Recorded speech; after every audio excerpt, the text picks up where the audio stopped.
Hotel की महिला manager जिस बुजुर्ग को राह चलता साधारण आदमी समझकर सबके सामने अपमानित कर रही थी, असल में वह न तो भिखारी था और न ही दरिद्र, बल्कि इतना बड़ा शख्स था जिसकी कल्पना भी वहां मौजूद किसी ने नहीं की थी।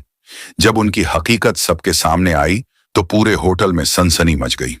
सुबह के 11 बजे शहर के सबसे नामी 5 सितारा होटल के गेट पर एक बुजुर्ग पहुंचे। उनका नाम था गंगा प्रसाद। कपड़े साधारण थे, हाथ में एक पुराना झोला और एक छड़ी। जैसे ही वह एंट्रेंस पर पहुंचे, सुरक्षा गार्ड के माथे पर शिकन आ गई। गार्ड ने रास्ता रोकते हुए कहा, बाबा, आप यहां कैसे? क्या काम है आपका इस होटल में? गंगा प्रसाद ने हल्की मुस्कान दी और बोले, बेटा, मेरी यहां रूम बुकिंग है, उसी के बारे में पूछना चाहता हूं। गार्ड हंस पड़ा और अपने साथी से बोला, सुनो, ये बाबा कह रहे हैं कि इनकी यहां बुकिंग है। फिर उसने गंभीर होकर कहा, बाबा, आपसे जरूर कोई भूल हुई है। यह होटल बहुत महंगा है, यहां केवल बड़े लोग आते हैं, आम आदमी इसे अफोर्ड नहीं कर सकता।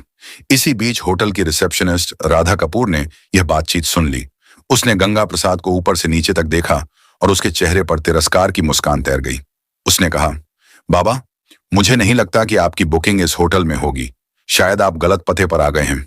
गंगा प्रसाद ने शांति से उत्तर दिया, बेटी, एक बार चेक तो कर लो, शायद मेरा नाम आ जाए। राधा ने लापरवाही से कंधे उचकाए और बोली, ठीक है, लेकिन इसमें समय लगेगा, आप वेटिंग एरिया में बैठ जाइए। गंगा प्रसाद धीरे धीरे लॉबी में जाकर एक कोने की कुर्सी पर बैठ गए।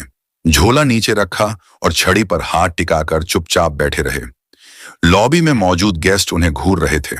कोई फुसफुसाकर कह रहा था, लगता है मुफ्त में खाने आया है। दूसरा बोला, इसकी औकात नहीं कि यहां का पानी भी खरीद सके। गंगा प्रसाद ने सब सुना मगर कुछ नहीं कहा। वह सिर्फ धैर्य के साथ इंतजार करते रहे। करीब 1 घंटे तक वह बैठे रहे, कभी घड़ी देखते, कभी रिसेप्शन की तरफ नजर डालते। आशा थी कि कोई कहेगा, हाँ बाबा, आपकी बुकिंग है। जब बहुत देर हो गई तो उन्होंने रिसेप्शनिस्ट से कहा, बेटी, अगर तुम व्यस्त हो तो अपने मैनेजर को बुला दो, मुझे उनसे कुछ जरूरी बात करनी है। राधा ने मन ही मन हंसी उड़ाई। फिर अनमने ढंग से मैनेजर विक्रम खन्ना को फोन किया। विक्रम ने दूर से गंगा प्रसाद को देखा और हंसते हुए कहा, क्या ये हमारे गेस्ट हैं या बस यूं ही चले आए हैं? मेरे पास इनके लिए वक्त नहीं है, इन्हें बैठने दो, थोड़ी देर में खुद ही चले जाएंगे। गंगा प्रसाद फिर से उसी कुर्सी पर बैठ गए। लोग अब और भी बातें बनाने लगे। इसी बीच होटल का बेल बॉय अर्जुन शर्मा वहां आया। उसने गंगा प्रसाद को देखा और सम्मान के साथ पास आकर बोला, बाबा, आप कब से बैठे हैं? किसी ने मदद क्यों नहीं की? गंगा प्रसाद मुस्कुराए और बोले, बेटा, मैं मैनेजर से मिलना चाहता हूं, लेकिन शायद वह बिजी हैं। अर्जुन का दिल भर आया। उसने कहा, चिंता मत कीजिए बाबा, मैं अभी बात करता हूं। अर्जुन तुरंत मैनेजर के केबिन गया। अंदर जाकर बोला, सर, एक बुजुर्ग आपसे मिलना चाहते हैं। विक्रम ने भौहें चढ़ाई और ठंडी आवाज में कहा, अर्जुन, मैंने तुम्हें कितनी बार कहा है कि ऐसे फालतू लोगों से दूर रहो। यह कोई गेस्ट नहीं, बस इधर उधर का आदमी है। अर्जुन बोला, लेकिन सर, वह कह रहे हैं कि जरूरी बात करनी है। विक्रम ठहाका मारकर हंसा, जरूरी बात? यहां करोड़ों का कारोबार होता है और तुम मुझे उस बाबा से मिलवाना चाहते हो?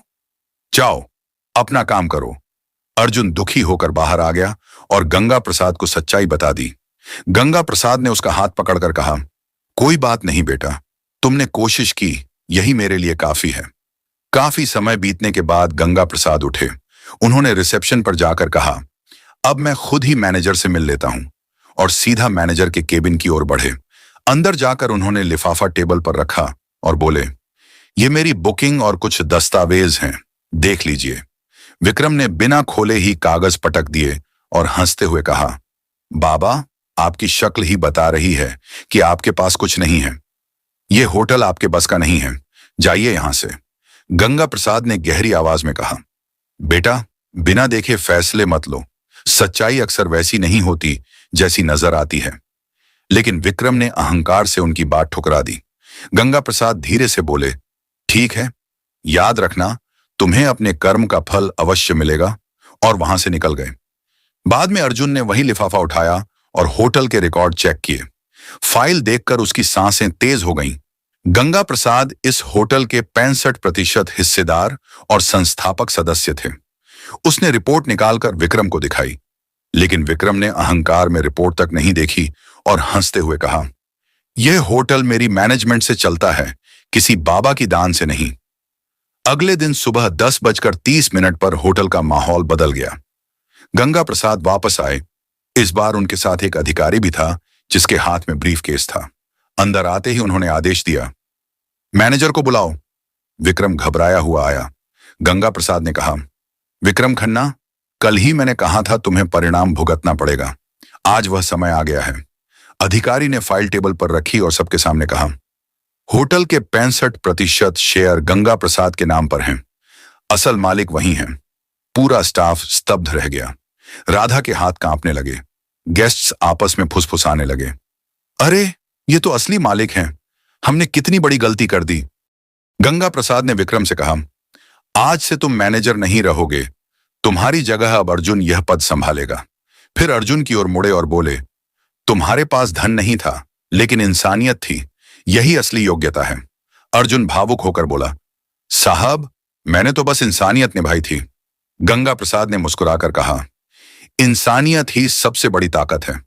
इसके बाद उन्होंने स्टाफ को संबोधित करते हुए कहा, यह होटल सिर्फ अमीरों का नहीं है, यहां हर इंसान को सम्मान मिलेगा। जो भी गरीब अमीर का फर्क करेगा वह इस जगह पर रहने लायक नहीं होगा। पूरे होटल में तालियां गूंज उठी। कल जिन लोगों ने उन्हें तुच्छ समझा था, आज वही सम्मान से झुक गए।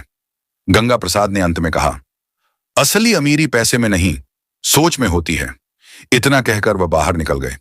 उस दिन से होटल का माहौल बदल गया और इंसानियत ही उसकी असली पहचान बन गई।